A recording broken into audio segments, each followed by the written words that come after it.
दोस्तों, आज की इस वीडियो में हम देखने वाले हैं कि स्टॉक मार्केट या शेयर मार्केट असल में है क्या और इसका कामकाज कैसे चलता है। स्टॉक मार्केट के बारे में बहुत सारी गलतफहमियां हमारे देश में हैं, लेकिन हमारा ऐसा मानना है कि अगर किसी चीज के बारे में हमें सही ज्ञान ना हो तो वो गलतफहमी में बदल सकती है। लेकिन अगर आप किसी चीज का सही ज्ञान ले तो उसे वास्तविकता या सच्चाई कहते हैं। तो इस चैनल का उद्देश्य यही है कि आपको स्टॉक मार्केट के बारे में सच्चाई बताना, ताकि इसका इस्तेमाल करके आप सही जगह पे अपना पैसा निवेश कर सकते हैं। चलिए फिर शुरू करते हैं। दोस्तों, आपको शब्द से ही पता चल गया होगा कि स्टॉक मार्केट मतलब बाजार, जहाँ पे स्टॉक या शेयर की खरीदी बिक्री होती है। स्टॉक और शेयर एक ही चीज को कहा जाता है। एक उदाहरण द्वारा इसे समझते हैं। समझो कोई एक XYZ नाम की कंपनी है, उसे अपना व्यापार बढ़ाना है और उसे व्यापार बढ़ाने के लिए 1 करोड़ रुपए की जरूरत है, लेकिन उसके पास सिर्फ 40 लाख रुपए है। तो वो कंपनी क्या करेगी? 60 लाख रुपए के शेयर्स मार्केट में उतारेगी। लेकिन ये शेयर खरीदने के लिए निवेशक कहाँ मिलेंगे?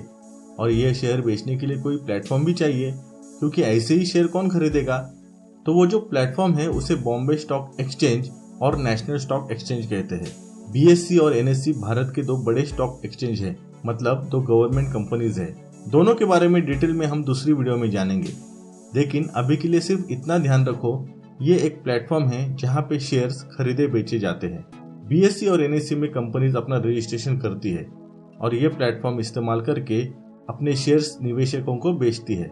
अभी बॉम्बे स्टॉक एक्सचेंज में कुल 6000 और नेशनल स्टॉक एक्सचेंज में 1700 कंपनीज रजिस्टर्ड है। तो अभी XYZ दोनों में से किसी भी एक एक्सचेंज में अपनी रजिस्ट्रेशन करेगी और अपने 6 लाख शेयर्स बेचने के लिए उतारेगी, जिसका शुरुआती मूल्य प्रति शेयर 10 रुपए होगा। जैसे ही अलग अलग निवेशक XYZ कंपनी के सारे स्टॉक खरीदते हैं, कंपनी के पास 60 लाख रुपए आ जाते हैं जो उसे व्यापार में चाहिए थे। अभी जिन जिन निवेशकों ने इस XYZ कंपनी के शेयर्स खरीदे हैं, वह सारे निवेशक इस कंपनी के हिस्सेदार बन जाते हैं। समझो रमेश नाम का एक आदमी है जिसने कंपनी के 10,000 शेयर्स खरीदे हैं। तो अब रमेश कंपनी का 10,000 शेयर्स का हिस्सेदार बन गया। जब कोई कंपनी का हिस्सेदार बन जाता है तो उसे कंपनी के सारे अधिकार मिल जाते हैं, जैसे कि वोटिंग, मीटिंग में आना, ऐसे कई सारे अधिकार उसको मिलते हैं। अब क्या होता है, XYZ कंपनी जैसे जैसे प्रॉफिट कमाती है, वैसे वैसे उस कंपनी के शेयर की कीमत बढ़ती जाती है। मतलब कंपनी ने पहले 10 रुपए से शेयर बेचे, लेकिन अभी 1 साल में कंपनी का बहुत मुनाफा होता है, तो कंपनी के शेयर की कीमत 15 रुपए हो जाती है। रमेश ने तब जो 10,000 शेयर्स 10 रुपए के हिसाब से 1 लाख रुपए में खरीदे थे, लेकिन अभी उसकी कीमत 1.5 लाख हो गई, क्योंकि शेयर की कीमत 15 रुपए हो गई। इसके अलावा कंपनी 6 महीने या 1 साल में डिविडेंड डिक्लेयर करती है। मतलब कंपनी को ज्यादा मुनाफा होता है तो वह मुनाफा कंपनी अपने हिस्सेदारों के साथ शेयर करती है। इसलिए एक्सपर्ट्स कहते हैं जब भी कोई कंपनी का शेयर खरीदो, उस कंपनी के बारे में अच्छे से रिसर्च करनी चाहिए, क्योंकि उस कंपनी के मुनाफे से अपने को फायदा मिलने वाला है। कभी कभी कंपनी बोनस के तौर पे अधिक शेयर्स भी देती है।